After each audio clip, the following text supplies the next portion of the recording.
This is a video about aligning text and audio. It's relevant if you're training models such as text-to-speech models or speech-to-text models, particularly if you want to have timestamps within transcripts you generate, for example from Whisper. It's also necessary for certain models that are token-based like Qt.ai's text-to-speech or speech-to-text models.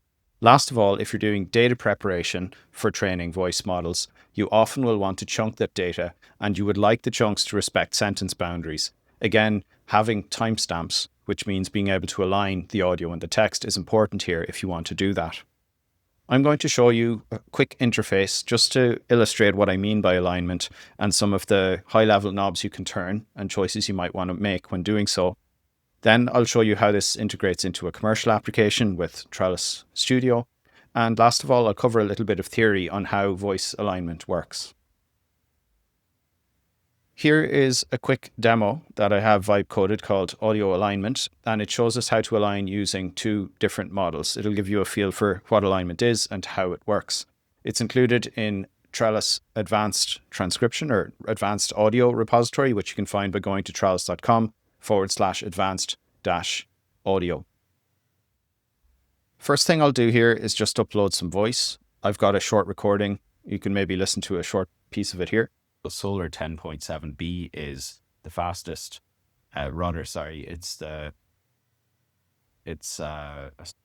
This is me recording myself calling out some words in 2023, some LLM related words.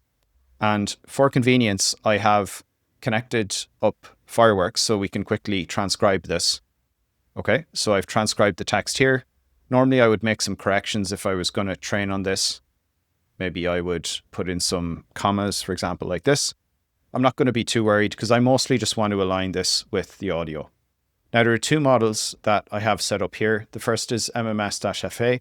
This is a default model from Torch Audio, although I understand it's going to be deprecated. And the second model is a commercially friendly model that's being run using the CTC Aligner package. This one is openly licensed, including for commercial use. So I'll start off with the MMS-FA and I'll click Align.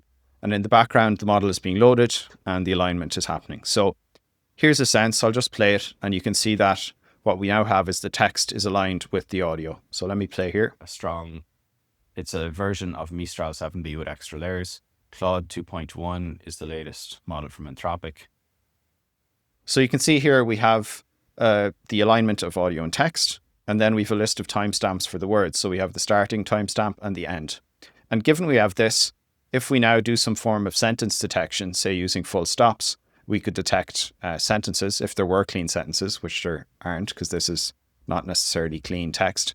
But if we did have clean text, we would now also have word timestamps. And with the word timestamps and the sentence detection, we could create clean chunks that we can then use for training. And I'll show you an illustration of this a little bit later. Something to note, I can just run the commercially friendly one here as well. You'll notice the time it takes here to run the alignment. And you'll notice also that if I run it twice, it'll be faster because the second time we align, it has already cached the model on my Mac. This is all running locally, and so it'll be faster. You can, of course, run these on GPUs as well. Something to appreciate is that alignment models, which I'll describe in more detail as to how they work, they operate on normalized text. This means without punctuation and with all lowercase. So if you start with text that has capitalization and you want to keep that, you will need to first convert it to normalized text, but maintain a mapping of the original to the normalized so that you can then reverse the mapping afterwards to get back to having punctuated capitalized text. So you'll see if I remove the preserve original text, this means that, yes, I'll normalize, but I won't reverse the mapping. And now when I align, I'll have lost all of my punctuation. And you'll see here I even lose the 10.7b because it's just lost in the normalization. But when I do normalize and then reverse the normalization, I keep all of the text and I get nice, clean alignment, just like this. Underneath the hood, when you run alignment, it's a multi-step process. You normalize the text, you take the normalized text, you set it aside, then you take the audio and you put it through a model that will create emissions. What it's going to do is it's going to create a probability of each given character for every piece of the audio. So every window of the audio will predict with a certain probability either just a blank character or a character A, B, C, D, and it will give that a probability. This is called emissions. So you'll have an emission of probabilities of the different characters. That's typically how it works, not tokens, but characters. Now that you have these probabilities at each timestamp of your audio, you will then be able to compare, well, you'll be able to now put them through what's called a Viterbi process, and you will calculate the most likely path. And that most likely path will give you a final estimate of, well, it'll give you your final call on what the aligned text is. If you didn't follow that, don't worry, because I'll go through it in a bit more detail. But suffice to say, you take the audio will produce, using a neural network, it will produce emissions, which are probabilities of each character.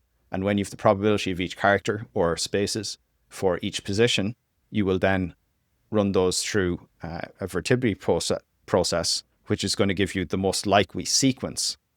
You won't just take the most likely character at every position, because then they won't be consistent with each other. What you'll do is you'll find the most likely total path, and that will give you your final alignment. Okay, so this is how to align. I will go through the code just in a moment, showing you how the different steps and also the specific models that are chosen. But yeah, suffice to say, I checked through a lot of models, and unfortunately, a lot of the default ones that are used are not permissively licensed, including this Torch Audio default, which I think is going to be deprecated. Now, as an example of where this is used in practice, from Trelis Studio, I want to just show you data preparation, a very quick data preparation I'm going to do. Here I'm going to upload some audio. I'm going to transcribe the audio. Again, this uses fireworks in the background. And now typically I would review the transcripts. I would maybe make some corrections to some of the words here. I won't worry about that too much. You can see that when I transcribe, I've got these 30-second chunks, but they're not neat chunks because they finish in the middle of a sentence here and here. So what I'd really like to do is, when my data is cleaned and corrected, I'd like to realign it so that I just have clean chunks of about 20 to 30 seconds that start and finish with clean sentence boundaries, because this is going to give me better data for when it comes to training. So I'll go back to data prep here, and I'm going to run data processing. And the data processing is doing what I showed already on this quick demo. It's aligning all of the audio. It's getting all of the timestamps. And given the timestamps and looking at sentence boundaries with punctuation, we can then create 20 to 30 second chunks of audio that are going to be neatly prepared for running training. So here you can see we have the chunking underway, and the data set is created. Looks like there will be 9 total chunks of about 20 to 30 seconds. And we can even use this for training if we like, or we can just view the data set. I'm going to give it a moment to show up.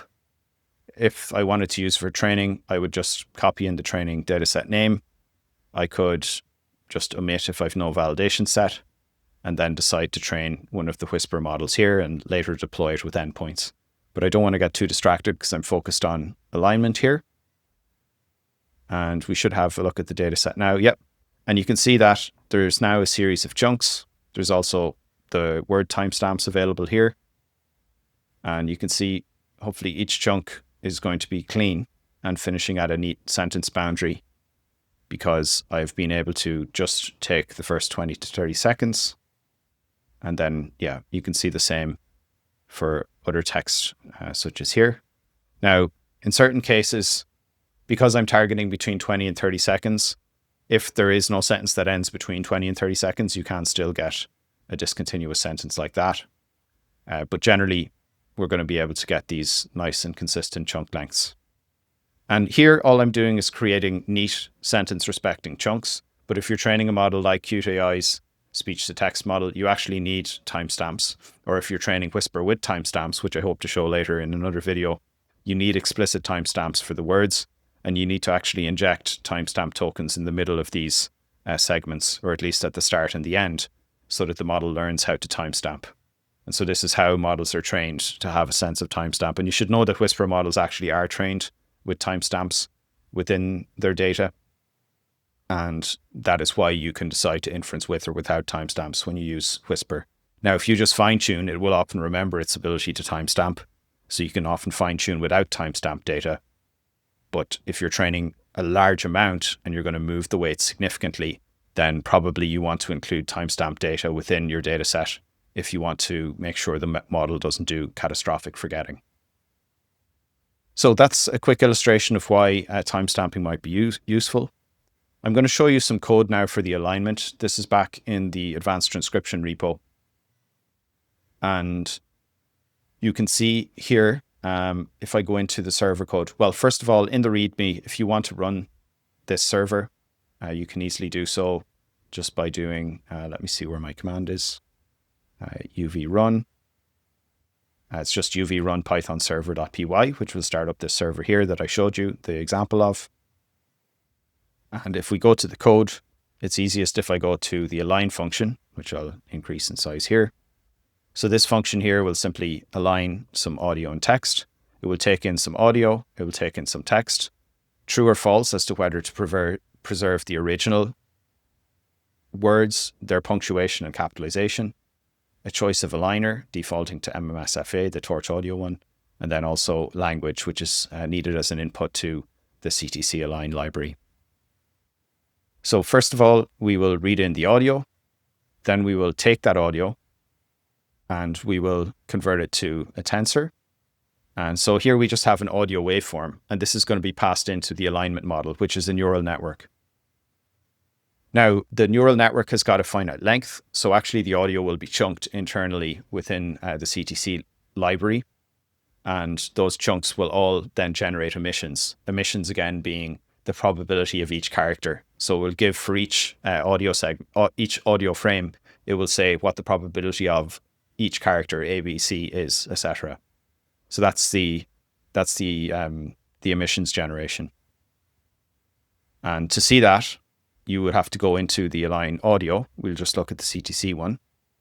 So if I go to align audio, it takes in the waveform, the sample rate, the text, whether to preserve the original and also the language. We're importing generate emissions. This is the function that runs the model, which can run on CUDA. And by the way, CTC aligner, that library, when it splits up your long waveform into chunks, I think it's up to 30 seconds, it will then run those as a batch to make better use of the GPU. So there is batching. When you make one request, it will actually batch multiple parts of that sequence and put them through at once so that you get back out the emissions for your whole long sequence, but in pieces. Once, let's see, yeah, so here you can see we're loading the model. We're loading a model for a given language. CTC supports multiple models. The models are all of the wave2vec type, which is a Facebook model, often fine-tunes of the wave2vec. There are different fine-tunes on Hugging Face for different languages. I'm using an English fine-tune, a permissively licensed one. So here we're loading the CTC model. We've got the waveform, and then we're going to normalize the text, as I mentioned. So remove capitalization. We're also going to remove punctuation, but save that mapping. And once we have the audio, we're going to pass that into the model right here and generate the emissions. And we'll get out the emissions and also the stride, which is you can think of it like the frames or the windows. And once we have those emissions, we're going to be able to combine them with the text in order to generate then the alignment. So the way that you can think of the alignment step, which comes after calculating emissions, is that you have some probabilities of characters all the way along your audio. You also have the ground truth text. And so it's a matter of how do you spread out the ground truth text so it best matches the probabilities of the characters for the audio. So that's what's happening when you're getting the alignments. You're feeding in the emissions and you're feeding in the pre-processed tokens. And by aligning the probability distribution, or rather by aligning the text in a way that will give the most likely probability sequence, you are able to then get the alignment. Once you have the alignment, you can get the timing span for each of the words. You can get the word timestamps. You can then reverse the mapping, and then you can send this all back to the LLM, or sorry, not to the LLM. You can all send this all back, and that is the alignment data that you need if you're going to prepare your data for doing some form of training, for example. So that's a very quick sketch of how it works. I will just mention the models that are being used. The English model I'm using is Facebook Wave2Vec2 Base 960H. So I think that means it's fine-tuned on 960 hours or something like that. There are also Hindi and Arabic models I haven't fully tested out, but you would have to specify the language. Now, I think even though it says English, it will work fairly well for quite a few languages, certainly ones that use a similar alphabet. And yeah, this is all done using Mahmoud Asraf's CTC Forced Aligner library. There's also Torch Audio, which is a built-in forced aligner, and it has a non-commercial license, so just be aware of that. Whereas the Facebook Wave2Vec2 Base 960H model is permissively licensed. Okay, so that is pretty much it on the demo and also the commercial demo. I'll just show you now very briefly some of the fundamentals on the theory of alignment. I'll just illustrate a few aspects here of how audio alignment works. So first thing I want to talk about is emissions model. And then the second thing I'll talk about is the alignment. Okay. So what you start off with is some text. It might be, for example, the, and then we go through normalization. And that's just going to render it to something like this here, THE like this. Then we'll have some kind of a model, which will be a neural network. So it's just a neural net. And we will take audio. So we'll have some audio wave. In fact, maybe what I'll do is just disconnect this here. So we'll have some input audio. Let's say it looks something like this. It's not a great audio wave, but you get the gist. And the neural net here will output some windows. So for every window, well, first of all, it's going to have some windows like this. For each window, it's going to give some probabilities of the different tokens. So for example, if I zoom in here, for this first window, it might say something like, we have the token T, and that's going to be a probability of, let's say, 0. And then we've a token, well, a character space, and that will be probability of 0.99, just for example. And then on the next window, we might have T, the probability is 0.8, the probability of H is 0.2. And then the next window, we might have T, the probability is 0.2, the probability of a space is 0.8. So this model at every window is going to give a probability for each of the possible characters. And it's characters because we've got normalized text coming in. So now we have this kind of map that gives us the probabilities of each character for each window. And what we need to do is we need to take the ground truth text, which we know is THE, and we basically need to figure out how do we spread that amongst the windows, these windows here, so that it best fits the probability distribution. And there's a way of doing this, which I've described more fully in the advanced transcription repo, but it's, I think I mispronounced it earlier, but it's a Viterbi method. And what it does is it basically steps forward through the windows and considers what all of the possible traces are. So for example, on the very first window, the two possibilities here are T and space. On the second window, you've got T and H, but the ways you can get to T and H are either you could have TT. So in the first window, you can have either T or you can have space. In the second window, you could have TT, you could have space T, you could have space H, well, TH, and you could have space H. They're all the 4 possibilities. But we know already that the ground truth is THE. And because of that, we can already rule out some of these. So this last one is not possible because you can't have H first. Also, the TT is not possible because you can't have 2 T's. So the only possible ones we can consider keeping with their probabilities are these ones. So now we can go on to the next window where we've T and space.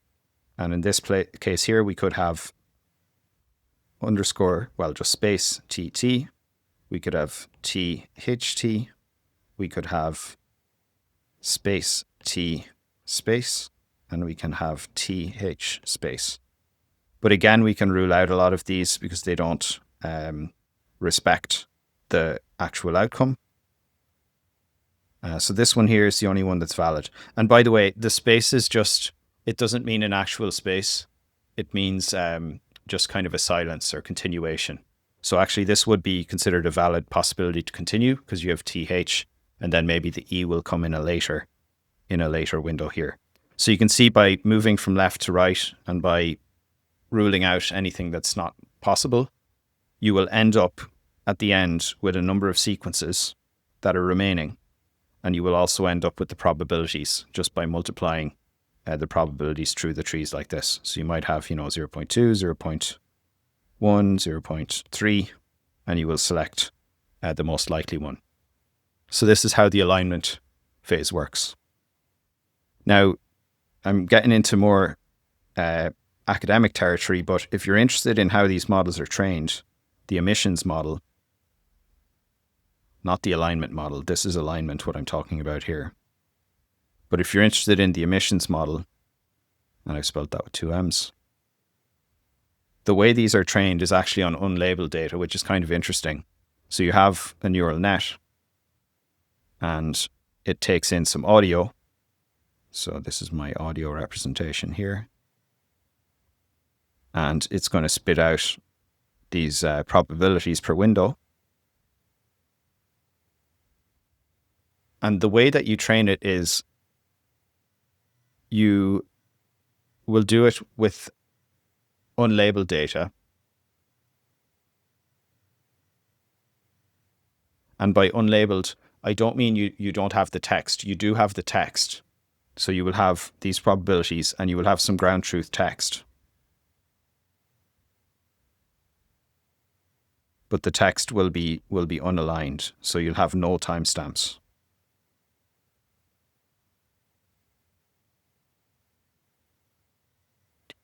So think of audio paired with ground truth text that has no alignment.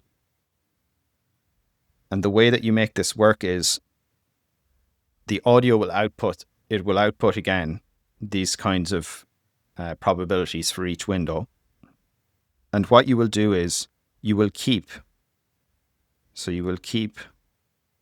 any sequences that respect the ground truth order.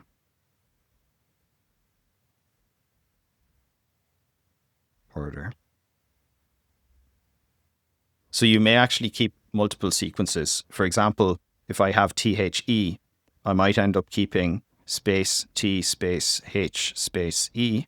I might also end up keeping space H THE.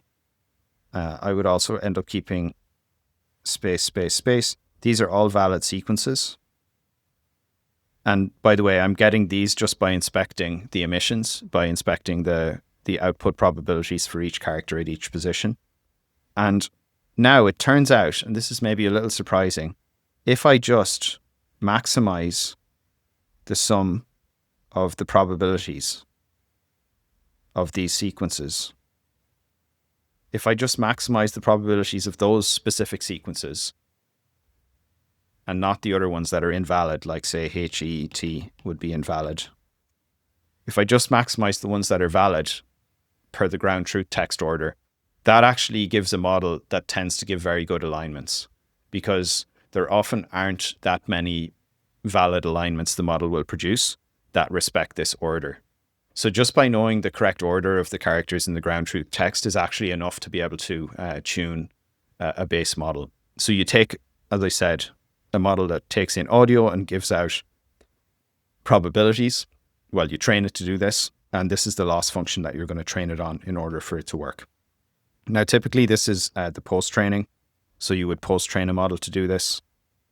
And in the pre-training, what you're doing is you're taking a model like Wave to Vec from Facebook, which, if I understand correctly, it's trained through contrastive and also through masked loss. So, for example, they will take some audio in the wild, something like this, and they may feed in this to the model, and they will get the model to then maybe predict part of that wave.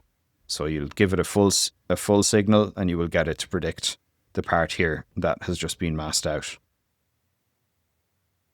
So it will try to model this, and then you'll do a reconstruction loss to grade it on whether it was able to reproduce this. And by training a model like this, you get something like Wave to Vec.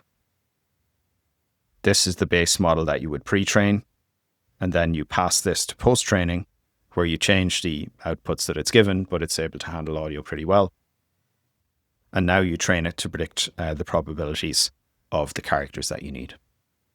So this is a very rough guide around audio alignment. I don't see it talked about too much, but it's pretty critical if you're going to align data to get nice chunks. It's pretty critical if you want to train token-based audio models, something I'll hopefully cover fairly soon. And that rounds up this video on alignment. You can find all the materials, the explanations, and also the scripts for doing the alignment in the repo in the description, trelis.com/advanced-audio. And if you have any questions, as usual, let me know below in the description, or in the comments rather. Cheers.